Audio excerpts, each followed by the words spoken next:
presentation is Infantry in Battle in the 18th Century with Dr. Alexander Burns. So, Alexander Burns is an assistant professor of history at Franciscan University in Steubenville. His research focuses on the Atlantic world, the American Continental Army, and military Europe.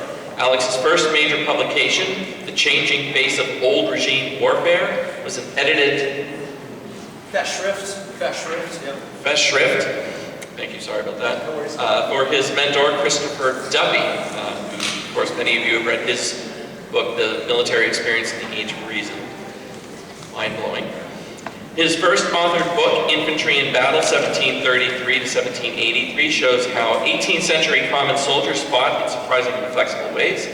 His next book project, Firm Battalions and American Fire, The Continental Army and Military Europe, explores European influence on tactical practices of George Washington's Continental Army. He also runs an excellent blog called Cabinets Creed, which I think many of you may know him by. I probably pronounced that wrong too. Which focuses on warfare in the 17th and 18th century. So, Alex Burns.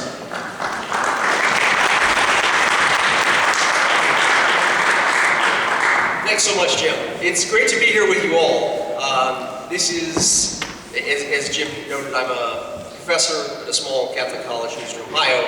But this year is the 10th anniversary of my time as reenactor, a decision that I've never fully financially recovered from. So I look forward to sharing with you a little bit today about my research, and I'm grateful for the invitation to be here. My colleague Robert Doyle at Franciscan says I'm a bit of a spaz. I walk around when I teach, so I hope you won't mind if I do that here today. I want to talk to you a little bit about the background of Revolutionary War era tactics. Primarily, we're going to be looking at experienced soldiers fighting in Europe, what the tactical norms were over there, and maybe a new model of those norms. And then later on, Alex, Kane, and Jared, and Jim, and Sean are going to tell you a little bit about the specific fighting in North America. But I think even just looking at what's going on in Europe, maybe it's a little bit more flexible, a little bit more adaptable than we might initially imagine. I first want to talk about the idea that 18th century warriors or soldiers are soldiers in lace, or the idea that their uniforms are not terribly conducive to fighting in modern battle. Gotcha. Excellent. Thank you so much, Jim. And to do that, I want to have Tyler in the 10th foot over here stand up, in addition to the gentleman you see on the slide. And nothing against Tyler, but looking at this from modern eyes, not our perspective as reenactors, but maybe the perspective that the public would bring to a uniform like this, it can be hard for, say, when I teach ROTC cadets at my university, for them to take a uniform like this seriously, take a uniform like this seriously. How can we take seriously soldiers who are wearing brightly colored clothing, who are wearing, cocked hats, who are wearing lace on their uniforms? Often the misconception is they're wearing powdered wigs, but really often they're powdering their own hair and wearing it long. And so this is something, thank you so much, Tyler, that we have to kind of struggle against and really, I think, drive home to the public, me, to my students, that soldiers like Tyler are serious and dangerous fighters in the 18th century. And they were engaged in the military art in a way that was cutting edge for their time. So let's look a little bit at that. Thank you so much. I really appreciate it. All right. Incredible. So this is the, won't come as any surprise to you, those of you who've been tortured by the Patriot, seeing the stereotypical Hollywood version of 18th century battle. And I didn't select films or GIFs from the Patriot there. This is actually a Russian movie called The Sovereign Servant that depicts the Battle of Poltava in 1709. But you all are familiar with the stereotypes. I think that 18th century soldiers march slowly to the beating of drums. They march into close range, very close range, and sometimes in reenactments, I think we're guilty of doing this. Exchanging fire when the troops are 25 yards apart or something like this. They obey their officers' commands. Almost like robots. I mean, if you watch the troops in the Patriot advancing, blank stares on their faces, right? An automatic obedience, I think, is very common. Exchanging fire by trading volleys. This is common from films set in our period. It's common in depictions of Napoleonic warfare. You kind of take turns firing back and forth in volleys in the Hollywood version. You don't take cover. You stand there, you get shot, and you can see some of the poor Swedish soldiers getting shot by the Russians there in that clip. Then finally, and I find Outlander is particularly guilty of this, there's a mutual charge in the hand-to-hand combat, and the whole thing wraps up with, Mel Gibson or whoever it is, killing people with hatchets. And so I want to take us through, in the course of the talk today, a little bit more realistic version of this. A version of this that looks at what 18th century soldiers themselves had to say about their experience of battle. It's not just Hollywood that gets this wrong. Frequently, professional historians, people like me, are equally guilty with Hollywood in leading the public astray. If you read general histories of the 18th century, the idea that only robotic discipline could wield an 18th century army together. That ordinary soldiers, particularly the soldiers that I spend most of my time studying, the Prussian soldiers of Frederick II or Frederick the Great, how are they described? Automata welded to their muskets. Machines for whom individual marksmanship was irrelevant. So it doesn't seem like, a very modern view of an 18th century army. These soldiers are wearing brightly colored clothing. They don't bother to aim their weapons. How seriously could we take these soldiers? And perhaps unsurprisingly, a lot of this is fairly outdated. One of my mentors, you can see him there in the lower right of the slide, Christopher Duffy. This is him at a conference in South Bend. He was an absolute ham. He's passed now. He would show up to academic conferences dressed like this. He is responsible for starting to change some of our perceptions of 18th century warfare, starting to make us look at these soldiers not just as like a decorative interval in military history, but as actual serious men who engage in a very deadly business of fighting. And there are many others who kind of sort of come after him. I'm sure you're familiar with some of the names listed there below, especially with the British Army. Matthew Spring, we'll talk about him a little bit at the end of the lecture. In the world that, again, I most commonly inhabited over in continental Europe, people like Sasha Nubius and Ilya Brukovich have really retooled the story of 18th century common soldiers, what motivated them to fight, what their experiences were like on the battlefield. This is really the core of what makes me tick, trying to get into the heads of these men and trying to understand 18th century soldiers on their own terms. Okay, so I want to read you a description of a battle that maybe as Americans we're not very familiar with. This is the Battle of Guastalla in 1734, and we have essentially an Irishman fighting in a German army, the Austrian or Imperial Army, and he describes what the combat at that battle looks like from the perspective of actually being there on the ground, seeing the fighting firsthand. They march slowly up to the enemy, and the officers are ordering the men, don't fire, don't fire. If you read George Washington's orders again and again, he says, don't fire at too long range. By the time you get to 1777, he says things like, don't fire on long range under pain of death. Don't waste your fire at sort of 100 yards or more. But for the ordinary soldiers, that can be a really hard task to execute. And so frequently, these men will fire at very long ranges. And you can see here in this quote, what happens? Well, an individual soldier, a grenadier, fires, and the other soldiers follow his example. And so as opposed to marching into close range, maybe attacking the enemy with bayonets, a firefight develops, and the battle doesn't go the way the officers hoped it would. Instead, they waste a lot of ammunition, they don't do much damage to the enemy, and the officers are very frustrated. He says again and again, well, I'm hitting the men with the flat of my sword. Prince Louis of Württemberg is hitting his men with the flat of his sword.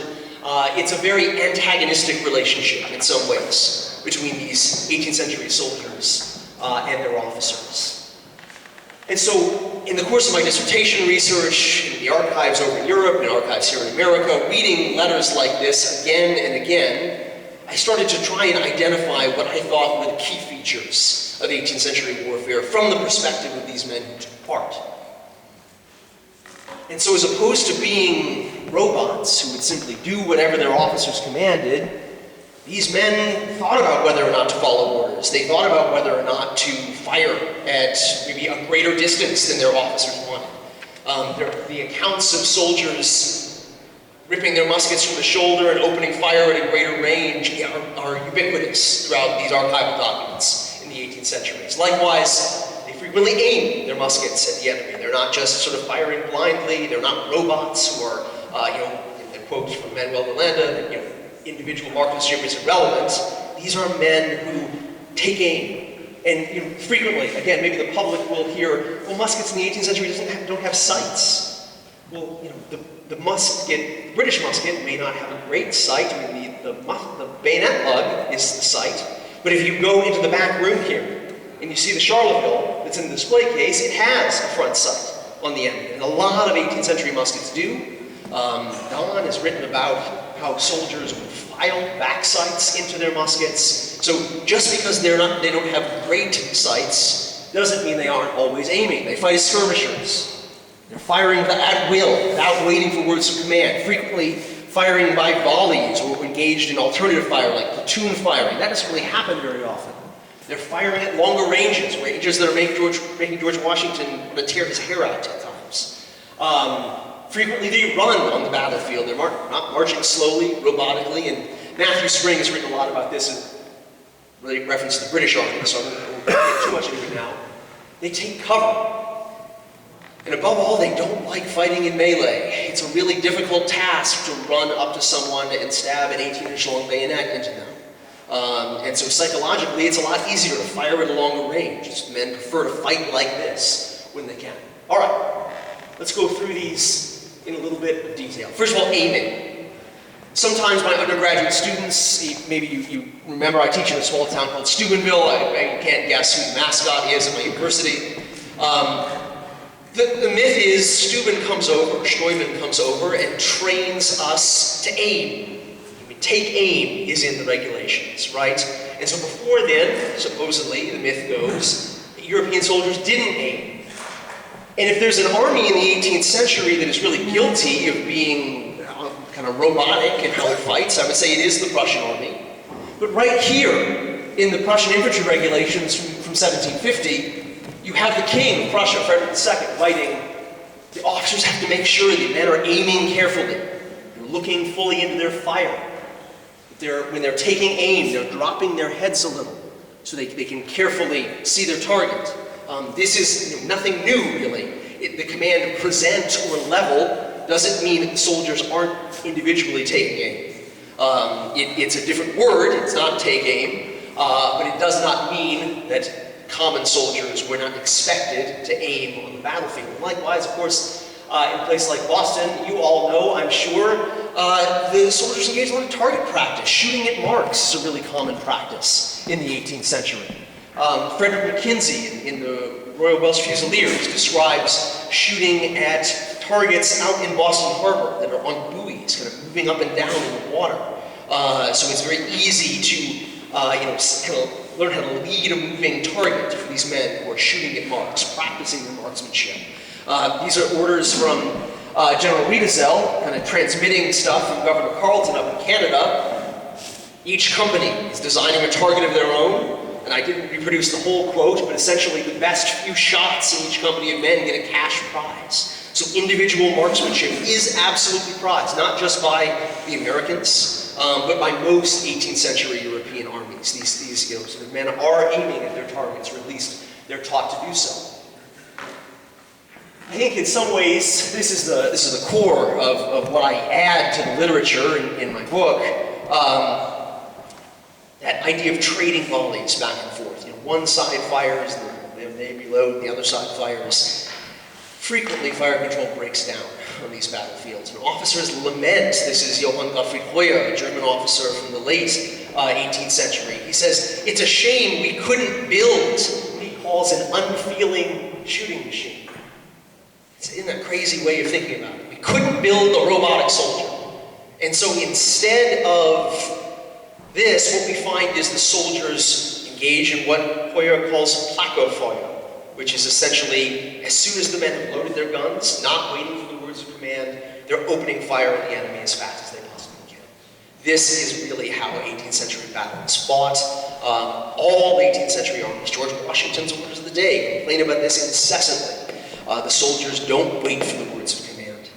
They fire without orders. It's a very, very common problem from the perspective of the officers, at least. Now, those of you who maybe have delved a little bit more into 18th century tactics know that there are very complex systems of alternate fire in the 18th century. These are linear battles with battalions of 400 men stretching for perhaps 500 feet across an open space. They are trained to always have a reserve of muskets when they fire. That only perhaps an eighth, or at the very least a third of the men would ever be firing at once. So if you're attacked, say by enemy cavalry, you always have a reserve of loaded muskets to protect yourself. This is the ideal. This is what 18th century officers would like to see. If you read a lot of military treatises, this is what they focus on. But if you see these quotes from the War of Austrian Succession as they're describing what actually happens in battle, in a court-martial, one British officer says, the fire of our foot was infamous. And it's almost like he's on car talk or at the mechanic describing what he's hearing. Puff, puff, their men were firing as fast as they possibly could. They weren't platoon fire.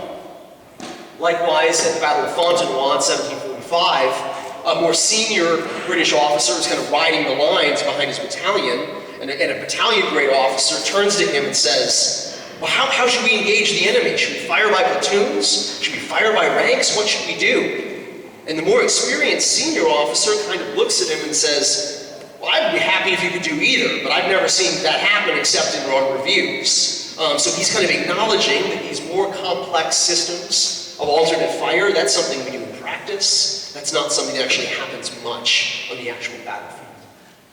All right. It's a very famous quote used by Duffy and others. I bring it because it kind of segues the 2 points we have here. First of all, the men in this description of the Battle of Dettingen, they're firing individually. It's what Hoyer would call placo fire. They're loading and firing as fast as possible. But second, he notes that they're also stooping down, dropping down, and trying to make themselves as small a target as possible. And then after the enemy fire is passed over, they're standing back up to fire themselves. And so you do see frequently, even all the way back here in Europe, again, this isn't Mel Gibson and company doing this. This is these European soldiers that are supposedly so rigid, engaged in alternate systems of firing and taking cover on the battlefield, not just standing there waiting to get shot. These are men who realize their lives are at stake. They're throwing themselves to the ground when they are faced with deadly enemy fire. And so you see comments like this one from Thomas Anbury. In combat, all the manual exercise, he says, is but an ornament. All the complicated things that we do on the drill square, he says, go out the window in actual combat. And this is a common sentiment, I think, in 20th century war, perhaps even the 19th century war. It's happening here in the 18th century as well. What really matters is charging your piece, or loading your musket, sort of maybe charging with bayonets, attacking, intimidating the enemy, trying to drive them off the battlefield. This is the real core of what it means to be a soldier in the 18th century. He also here describes the process of tap loading. Do you know what that is? Do I need to go through that? So essentially you're dumping the powder down the barrel and without ramming, you're just tapping it on the ground. It's not great for your musket. I wouldn't recommend this. I've got I guess my musket turns like 75 this year. I have a Japanese Moroku. But this is a very common practice here in North America. Over in Europe, it's endemic. I mean, the Austrians do this a lot to try and keep up with the Prussians and their superior rate of fire.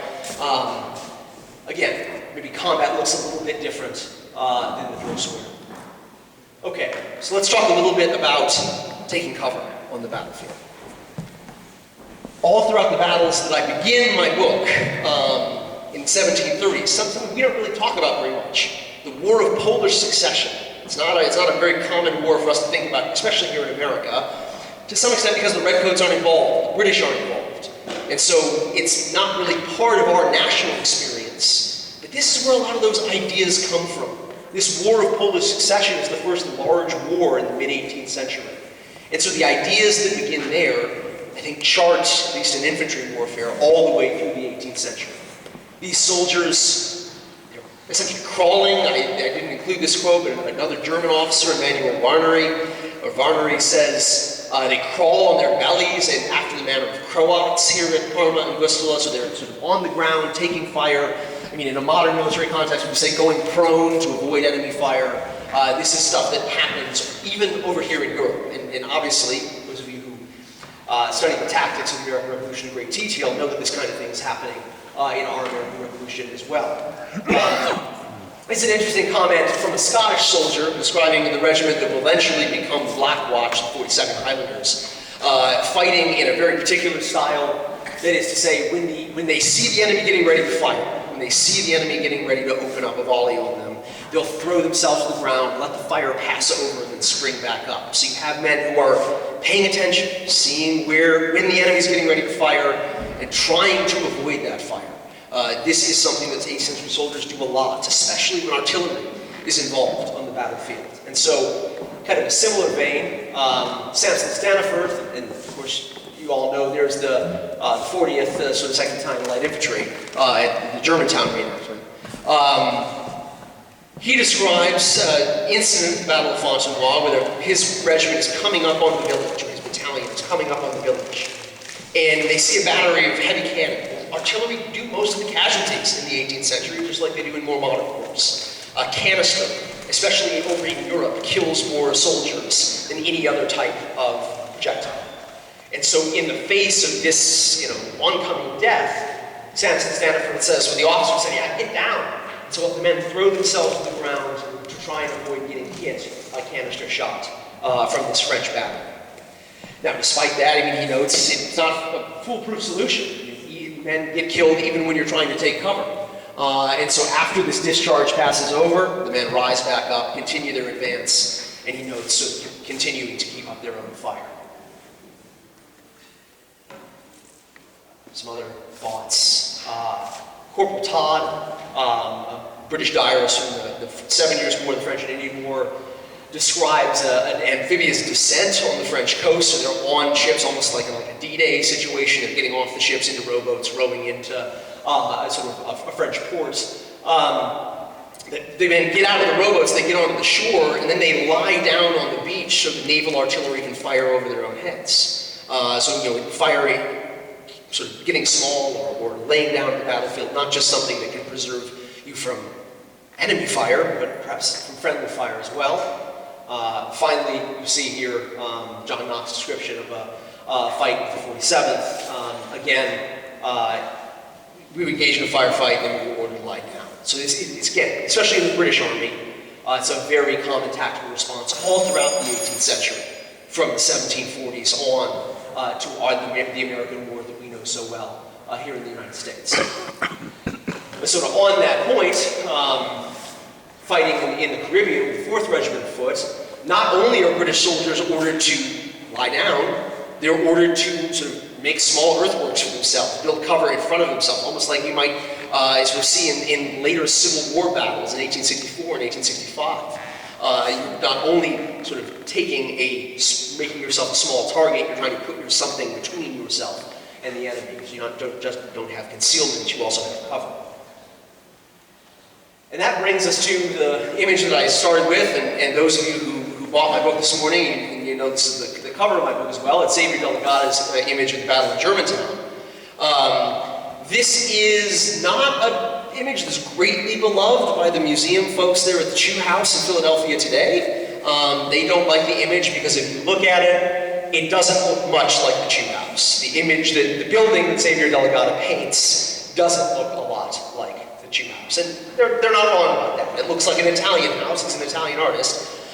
But specifically, in my book, I kind of give my own hypothesis on why the building looks the way it does. If you look at the way he paints the Chew House, it looks very similar to casina, or stone buildings, that troops took cover in during the War of Polish Succession.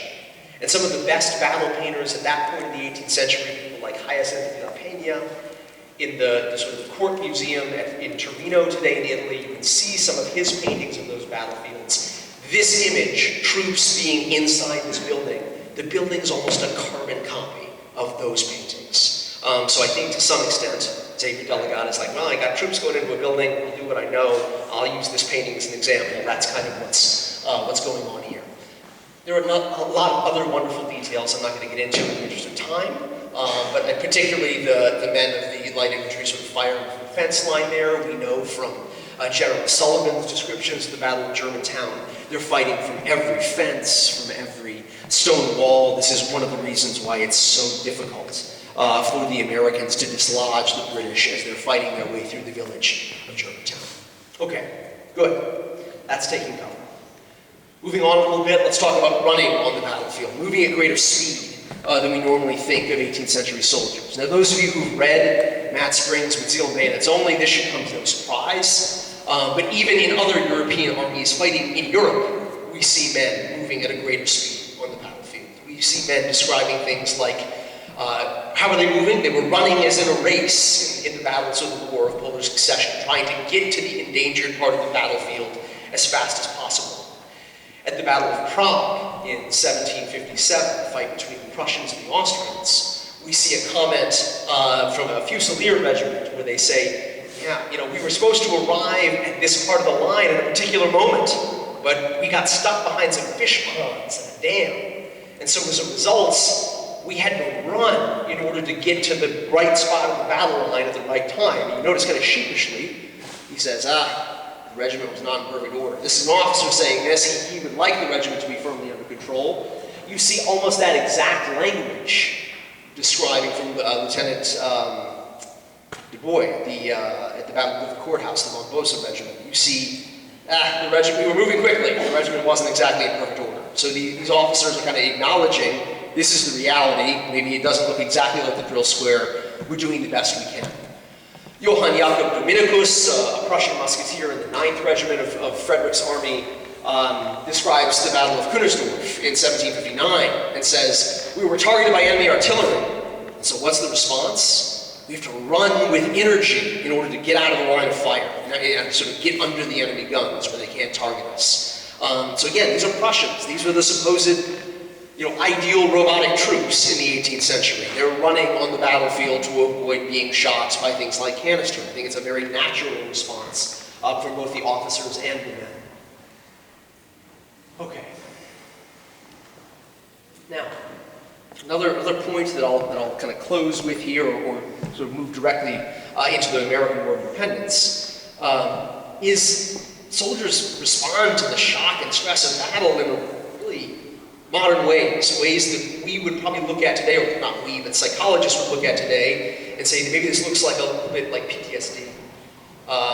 The soldiers from the same village who've known each other for years in the Prussian army would see their friends and relatives in the military killed right in front of them.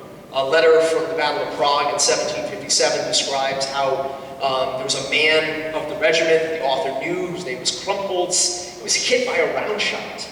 Essentially, it destroyed his face. His brains flew into the author's face. I mean, this is stuff that really leaves a lasting impact. German soldiers describe a phenomenon in the 7 Years' War they call Kanonenfieber, like literal translation, cannon fever. But basically, we would say it's like freezing after a battle, not being able to move because you're sort of replaying the images that you've seen on the battlefield in your mind. Again, I'm not a psychologist. I can't say this is PTSD, but there are certainly similar phenomena that soldiers in the 18th century deal with as a result of the seriousness of these battles. Okay, so as a result, in my book, which I don't have any copies left, sorry, I didn't have much room in my carry-on luggage, there are kind of postulates we get a new model of 18th century combat, particularly in Europe, particularly near the middle of the century. That instead of behaving like robots, soldiers are aiming their weapons, they're running on the battlefield, they're taking cover, they're firing using their own judgment. In many ways, this combat looks a little bit more modern, a little bit more recognizable, looks a little bit more like the fighting that our soldiers in the world of infantry combat experience today than the Hollywood version that frequently the public is subjected to in film. Okay, good. Now, I don't want to steal Jared and everyone else's thunder, but I do briefly want to say just a couple words on how the British Army is even more unique in the context of the 18th century, looking at Matt Spring's incredible book, The Zeal of Man and Soul. So the British Army, I would say, if all 18th century European armies are doing this to some extent or another, the British Army is doing it more than others. They are focused more on getting to the enemy quickly. So this is an important distinction. They're trying to quickly close the distance, get into relatively close range, so the enemy will withdraw without a long firefight developing. They're operating in open order as they're doing this. This is pretty standard across the various armies. I mean, there are folks who would say it's not as true in the Convention Army or the Saratoga Army as other British armies, and I don't know that I really want to comment on that. But I will say, especially in the South, especially in the Philadelphia campaign, this style of fighting is really marks the British Army, sets them up. They're very dangerous and flexible fighting force. People, especially my graduate students, will say, "Are they the best army in the world?" Probably not. Probably it's the Prussians, the Russians who are the best army in the world still. Certainly the British are one of the best funded armies in the world, but they are a very capable force. That's one of the reasons why it's so hard for Washington to score tactical victories over the British in the course of the Revolution, even when American forces outnumber the British by a significant margin. Again, if you've not read it, and hopefully you all have, check out Matt Spring's With Zeal of Man and Soul. It will completely reshape how you think about the British Army in the 18th century. What about North America makes this situation possible? Well, to a large extent, I'd say it's the lack of heavy cavalry that's so present in Europe. You don't have a regiment of cuirassiers or heavy soldiers with armor, like you can see a 17th century example up there over the case, ready to ride you down. And so as a result, you can open up the files a bit more. You can operate a bit more flexibly and fight a little bit more like light infantry. And this, you can get away with this as much because there's not heavy cavalry. The debate is, do the Americans do this too? You're going to have to wait for me to finish my next book in order to really come out and I'm definitively on that question. I will say I've been reading some pension applications from soldiers in South Carolina in the later part of the war, even militia.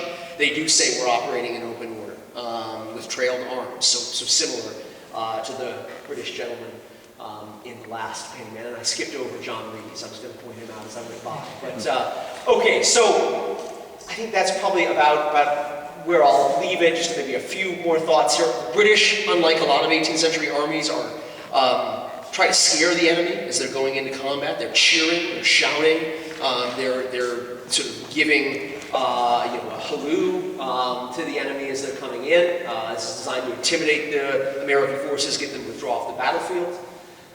They're taking cover. They're formed in open order.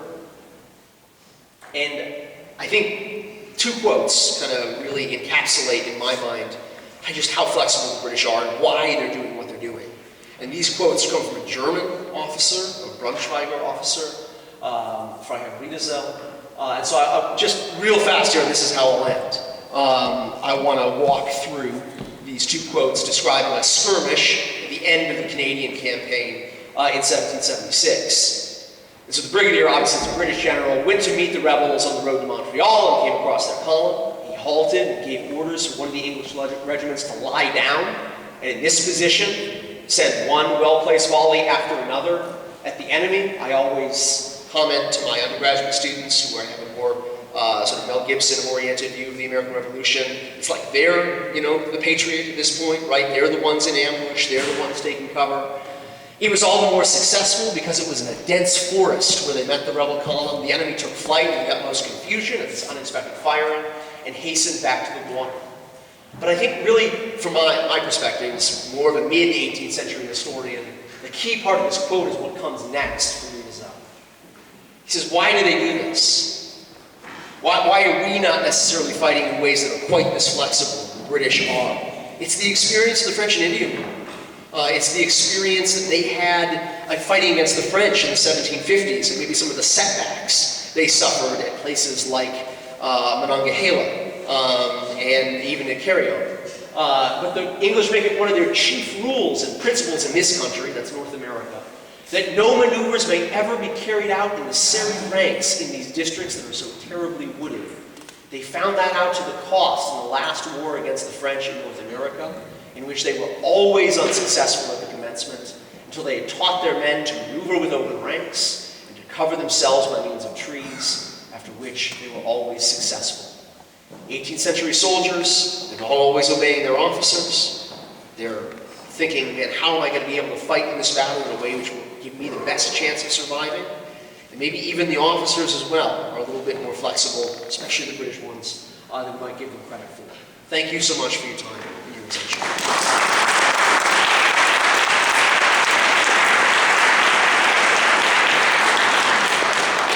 More questions? Yes, ma'am. Do you have any evidence of dehumanizing the enemy? That picture of the close combat with bayonets really struck me.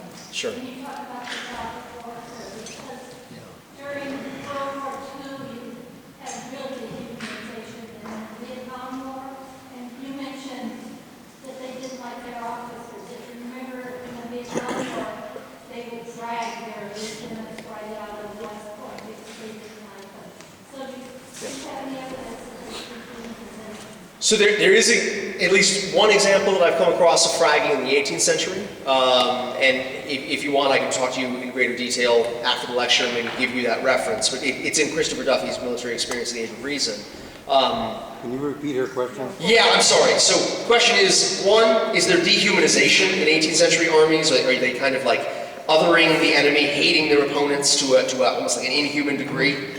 Second, are there maybe examples of fragging, killing your own officers in the 18th century? And I'm answering the second one first. So yeah, I would say there are examples of fragging. A British officer at one of the battles in the War of Spanish Succession, I can't remember which off the top of my head, he's not liked by his men, and they're on the battlefield, and he turns around to give an order, and someone shoots him in the head. And they don't know exactly who shot him, or maybe they're not too keen to find out. So I do think fragging can happen in an 18th century context, even if maybe it's not as common as it was in Vietnam, or at least as common as stereotypically is thought of in Vietnam. Sort of answering the first part, yeah, I do think there's some hatreds that develop among these armies. Certainly, there are hatreds that develop in long-standing opponents. The Prussians hate the Austrians. The Austrians hate the Prussians right back. The British and the French, are thinking about each other in ways that I'm not sure is quite dehumanization, but is maybe pushing towards more nationalistic ideas in the 19th century. And especially when there's fighting against Native Americans, I would say there you see language that comes closer to dehumanization. And I'm going to give you a quote from, I think, General Forbes in 1758 during the French and Indian War. And it's fairly racially charged, so I apologize for this. But he says in a letter, I think, to Washington, about training British troops to fight in this manner, a little bit more like Native Americans. He says it would be easier to make Indians of our white men than to use that damn tawny race. So again, it's the 18th century world. Dehumanization is present to some degree. When German soldiers come to America, they're constantly comparing Native Americans to the experiences they've had in Eastern Europe and Cossack raids and things like this. So you do see essentialization. You do see maybe to some extent dehumanization. Other questions you all have? Yes, sir. So the change from three rank to rank 5. In the 1776 ordinance, you see that they changed from the kneeling to the standing. But then Rochambeau, on the way forward, changes how they do fighting and eliminates the first line. How often do you see that happening, and what sort of changes did European armies have to make for the American terrain? That's a really good question. So I would say the main one is you open up the files. And this is a conversation that I'm most familiar with in the context of the Hessians and the subsistence movement. Some Hessian groups, like the Braunschweigers, they will actually do what the British do and open up the files, deploying 2 ranks. Others, like the Hessians, they say, no, we're going to keep the three-rank formation or keep the two-rank formation in close order, but we're going to have skirmishers out in front of the battalion. And I gave a talk with Don, actually, last year at the site of Cincinnati. If you want, I'll find it for you online after the talk. But basically describing this process of the Hessians using skirmishers as a way to not do exactly what the British are doing. And it's fairly effective in the New York campaign. Now, over in Europe, this stuff is in these ordinances and regulations, but it also is very much dependent on the needs of the commander at the moment. So in the Prussian army, in the 7 Years' War, in the middle years of that war, when the Prussians are really struggling, they're running low on manpower, they adopt a two-rank line. Not because they necessarily want to, tactically, but because they don't have enough men to have the battalions be as long as they need to be with a three-rank line. At a battle I've written about for Army University Press, the Battle of Strela in 1760, General Hulsen there is defending Brestow. He doesn't have many troops. He reduces it down to a one-rank line. So certainly it's in the ordinances and it's in the regulations, and probably in an ideal world they do follow those fairly closely, but it also, individual commanders have the authority they need on the spot to kind of add or reduce ranks as necessary as well. So I would say that's something to keep in mind. What other questions do y'all have? Yes, sir. As an experienced reenactor, how mentally do you confront common understandings that are wrong? Sure.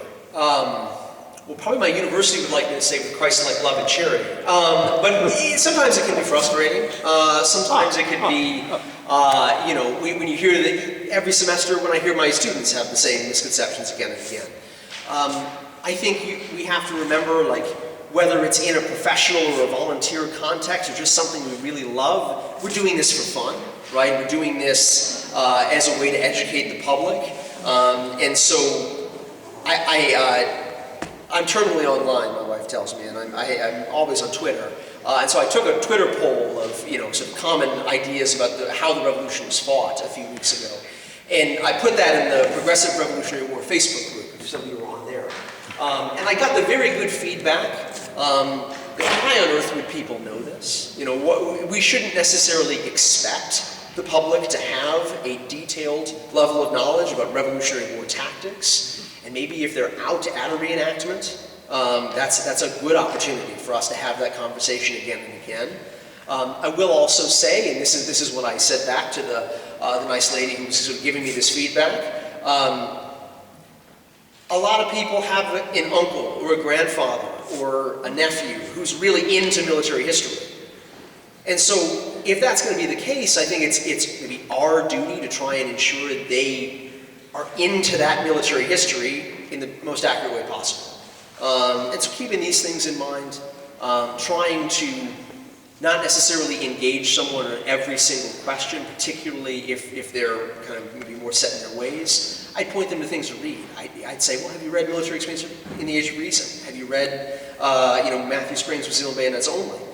These are ways that they can educate themselves further, and you don't necessarily have to spend, 15, 20 minutes in a conversation to explain tactical ideas that they can get a broader sense of in these books. Any other questions you all have? Yes, ma'am. You mentioned in your Hollywood vision that the going battle to the drum. Yes. Was that, my understanding was that was a way of spreading commands. Yeah. So it depends on which army we're talking about. But I would say in Europe, in the middle of the 18th century, it's relatively uncommon for drums to be keeping the cadence. They do that a lot in training. They don't always do that on the battlefield. So sometimes you'll see descriptions of soldiers who are being taught to march. There being a drum beat. But very rarely in actual combat do you see descriptions of men drumming in order to keep the men in cadence, because, again, maybe this is a little bit of heresy, but they don't probably keep cadence, especially if they're marching through, difficult terrain, under fire. I mean, a lot of that stuff goes out the window, and they're trying to probably move fairly quickly if they're under fire. So I'd say kind of that in response. Frequently, and I talk about this a bit in the book, I didn't have these quotes on my slides, but frequently what drummers do on the battlefield is they reverse, at least in the Austrian and Prussian armies, they reverse their drums and use those drums as like a way to carry ammunition, more ammunition for the men. So the descriptions of the Austrian army at the Battle of Prague, I think, or maybe the Battle of Kolin, I think it's Kolin. That essentially they have tumbrils or like ammunition carts behind the lines. The drummers are running to those carts, putting as many paper cartridges in the drums they can lift, and then carrying that back to the fire line. So I would say that's probably more on the realm of what drummers are doing in battle as opposed to providing a beat. Yes, ma'am? Following up on that, I thought they also had a repertoire of rhythms representing orders in the chaos Sure. of battle. Yeah, absolutely. And I think in the opening stages of battle, where you're not, maybe you're under round shot artillery fire at 500 yards or more, you're not really close. That's probably the case. Once you actually get into battle, it'd be very, very difficult to hear the drum over the roar of the fire. And so sometimes you see these horns being used. I mean, there are a variety of ways to try and communicate commands in the midst of combat, and sometimes it's effective, sometimes it's not. Often the generals and senior officers don't really have any idea what's going on. Frederick the Great gets back after the Battle of Zorndorf to his tent in 1758, and he's talking to one of his friends who's basically like a poet who's there with the army. He's like, "Well, did you understand what was going on?" And he was like, "Well, I understood the first part of the battlefield, kind of where everyone was lining up, and then there was a lot of smoke, and I didn't really have any idea what was happening." And Frederick the Great, who's considered one of the best generals in the 18th century, turns to the other guy and says, "Hi, you're not the only one." So, there's a sense that you use these tools very effectively, especially flags, right? The regimental, flags are vital for keeping the unit kind of on trajectory in combat. You use these a lot when the battle opens, but once the shooting starts, it's kind of, a lot of the parade ground stuff goes out the window. There's a comment from a Prussian officer who says, once the shooting starts, basically at that point as officers, we're waiting for the mass to either go forward or go backward. There's not a lot of control that we can exert. And I think that's probably a better sense. If you're in a heavy firefight, you can be beating on the drum and probably the men are not paying very close attention. Any other questions you all have? Yes? Yeah. Okay, that's a really good question. So I would say 3 rounds a minute is pretty standard, even across the Prussian army. You hear that they fire 6 or 7 or 8 times a minute, especially after they, in Dutch, have like the conical touch hole and cylindrical ramrod. But if you actually read descriptive sources, not prescriptive sources, and say, oh, we can, on the parade ground, fire 8 rounds a minute, but descriptive sources of what happens in battle, usually it's 3 or 4 rounds a minute. In the Austrian case, usually it's 2 or 3. Duportail, a French engineering officer who's with Washington at Valley Forge, is basically doing like napkin math. How much ammo do we need? And he says, well, if the British attack Valley Forge, we can assume the men will be firing at a rate of 3 rounds a minute. And so I think that's a pretty good average for 18th century armies as far as what they're actually able to do in combat. And I think we're out of time. One more question, if there's another question. Yes, sir, sorry. That question kind of leads me in line. Sure. A lot of the complaints that I read from these commanders, Sure. it sounds like typical command control issues. They take control of men. But one thing I wonder about is regarding rate of fire, if you've got 100 men Yeah. and they're reloading every 20 seconds, then that means once every 20 seconds you're getting off 100 shots. Yeah. But if it's a regular fire where they're constantly firing, that means that's 5 shots every second. Sure. Which is more efficient? 5 shots every second or 100 shots at the end of 20 seconds? Yeah, It would seem to me that psychologically, 5 shots every second has its effect. Sure. Because there's no opening Yeah. during which you can attack the enemy. But 100 shots at one time is also a withering fire that has a psychological effect of its own. Yeah. So you've got commanders saying they want to do it this way.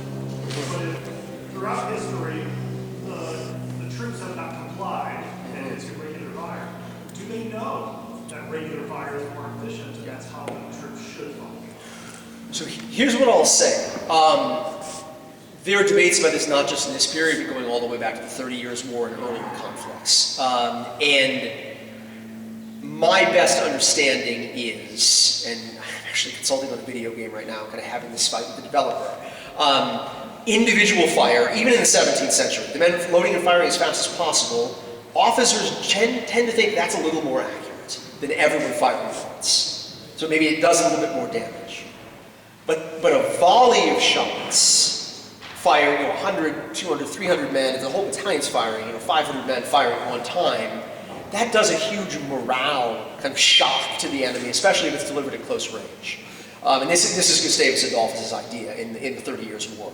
Is the other armies at the time basically all did independent fire. He said, no, we're all going to fire at once. And that does deliver a powerful morale shock.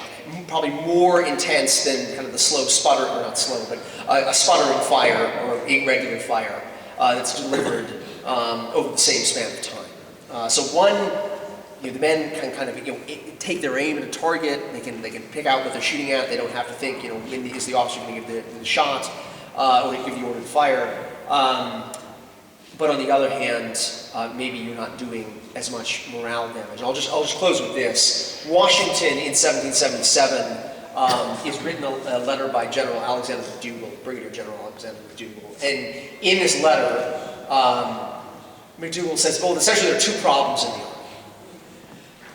The American soldiers are great shots because they're used to firearms. But they're not used to the noise of a battalion all firing at once. That's very intimidating for them.